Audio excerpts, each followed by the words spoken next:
നമസ്കാരം, എല്ലാവർക്കും ശ്രീ വെങ്കടേശ്വര ആസ്ട്രോ ചാനലിൻ്റെ പുതിയൊരു എപ്പിസോഡിലേക്ക് ഹാർദവമായ സ്വാഗതം. ഇന്ന് നമ്മളിവിടെ ഈ ചാനലിൽ ചർച്ച ചെയ്യാൻ പോകുന്നത് 2025 മാർച്ച് 29 ശനി ഭഗവാൻ കുംഭം രാശിയിൽ നിന്നും മീനം രാശിയിലേക്ക് സഞ്ചരിക്കുകയും ഈ ഒരു മാറ്റത്തിൽ 27 നക്ഷത്രങ്ങളുടെയും 12 രാശികളുടെയും ഗുണദോഷ ഫലങ്ങളെക്കുറിച്ചാണ് ഇന്ന് നമ്മളിവിടെ ചർച്ച ചെയ്യാൻ പോകുന്നത്. ഈ കാലഘട്ടം കൊണ്ട് ഗുണദോഷ സമ്മിശ്ര ഫലങ്ങൾ ആർക്കൊക്കെ എന്ന് നമുക്ക് നോക്കാം. ശനി ഭഗവാൻ എന്ന് പറയുമ്പോൾ തന്നെ എല്ലാവരും ഭയപ്പെടുന്ന ഒരു ഗ്രഹമാണ് ശനീശ്വരൻ എന്ന് പറയുന്നത്. പക്ഷേ അതേപോലെ തന്നെ ശനി രാജാവാക്കുവാനും അതേപോലെ തന്നെ ഒരാളെ ഭിക്ഷാടനത്തിൽ നടത്തുവാനും ആ ഗ്രഹങ്ങളെ കൊണ്ട് സാധിക്കും എന്നുള്ളതാണ് പറയാം. അതേപോലെ തന്നെ ഈ ഒരു ശനി എന്ന് പറയുന്നത് അനുകൂലമായിട്ടുണ്ട് കേട്ടോ. സർവ്വ ഐശ്വര്യങ്ങളും അഭിവൃദ്ധികളൊക്കെ കൊടുക്കുന്ന ഗ്രഹം കൂടിയാണ് ശനീശ്വരൻ എന്ന് പറയുന്നത്. മിക്ക ആളുകളും ശനീശ്വരൻ്റെ നെഗറ്റീവ് മാത്രമാണ് പറഞ്ഞു നടക്കാറുള്ളത്. അതുമാത്രമല്ല, ശനി ഭഗവാനെ കൊണ്ട് നമ്മൾ ആഗ്രഹിച്ച കാര്യങ്ങൾ നടത്തിയെടുക്കുവാനും കഴിയുന്ന ഒരു ഗ്രഹമാണ്.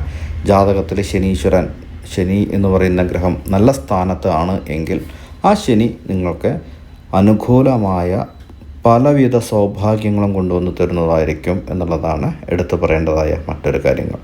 കൂടുതലും ശനീശ്വരൻ്റെ മന്ത്രങ്ങൾ ജപിക്കുന്നതും ശനി ഭഗവാന്റെ ക്ഷേത്ര ദർശനം നടത്തുന്നതും വളരെ ഗുണം ചെയ്യുന്ന ഒന്നായിരിക്കും.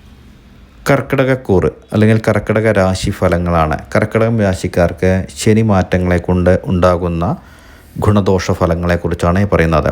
ഇതിൽ പറയുന്നത് പുണർദത്തിൻ്റെ അവസാന കാൽഭാഗവും പൂയവും ആയില്യവും ചേരുന്ന നക്ഷത്രങ്ങളാണ് കർക്കിടകക്കൂറിൽ ഉണ്ടാവുക.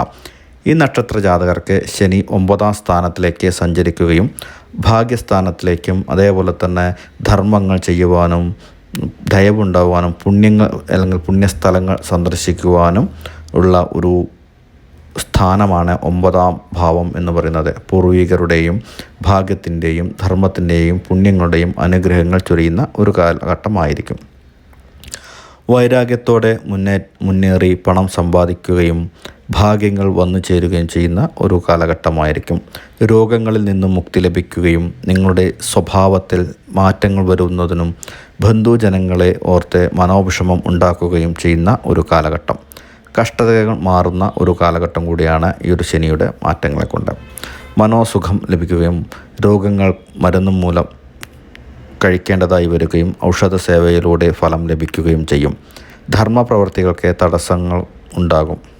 പിതൃതുല്യരായവർക്ക് നാശങ്ങളും സംഭവിക്കുന്ന ഒരു കാലഘട്ടമാണ്. നിത്യദുഃഖമായിരിക്കും ഫലം. വാഹനങ്ങൾ മാറ്റി വാങ്ങുന്നതിനും വീട് പണി പൂർത്തിയാക്കുന്നതിനും ലോൺ തടസ്സങ്ങൾ മാറിക്കിട്ടുന്നതിനും വളരെ അനുകൂലമായിരിക്കും. വിദ്യാർത്ഥികൾക്ക് പഠനത്തിന് ആവശ്യമായ സാഹചര്യങ്ങൾ വന്നു ചേരുകയും ഉപരിപഠനത്തിന് കാലതാമസങ്ങൾ നേരിടുകയും ചെയ്യുന്ന ഒരു കാലഘട്ടമാണ്. വിവാഹത്തിന് അനുകൂലമായ സമയമാവുന്നു. പ്രണയങ്ങൾ പരാജയപ്പെടും. ദമ്പതികൾക്ക് അനുകൂലമായ ഒരു സമയമാണ്.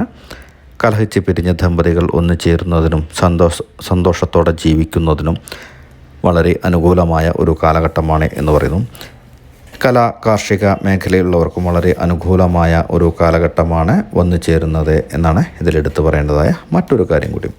ബിസിനസ്, ജോലി, finance, clinic, driving, real estate,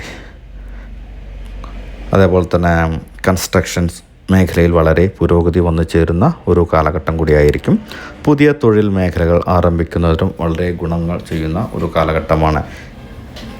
ഗുണദോഷ സമ്മിശ്രമായ ഫലങ്ങളാണെങ്കിലും ഈ കർക്കിടകം രാശിക്കാർക്ക് വ്യാഴൻ 11ാം ഭാവത്തിൽ നിൽക്കുന്നത് കൊണ്ടും ശനി 9ൽ നിൽക്കുന്നത് കൊണ്ടും ധനലാഭയോഗങ്ങളും ഐശ്വര്യങ്ങളൊക്കെ ഉണ്ടാകുന്ന ഒരു കാലഘട്ടമായിരിക്കും. പുതിയ ബിസിനസ്, പുതിയ വീട്, വാഹനങ്ങൾ, സന്താനങ്ങളെ കൊണ്ട് മനസ്സന്തോഷം എല്ലാം ലഭിക്കുന്ന ഒരു കാലഘട്ടമായിരിക്കും.